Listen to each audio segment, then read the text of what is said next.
ఏ బాటైనా పర్వాలేదంట, సమయంతో సాగటమే మన సింపుల్ సిద్ధాంతం.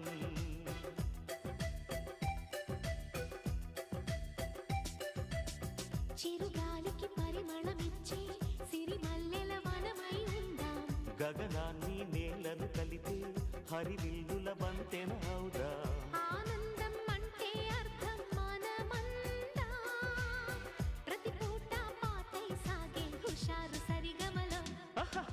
ఎన్నో ఎన్నో రాగాలుండే సంగీతం కాదా, చల్లకి నవ్వులకే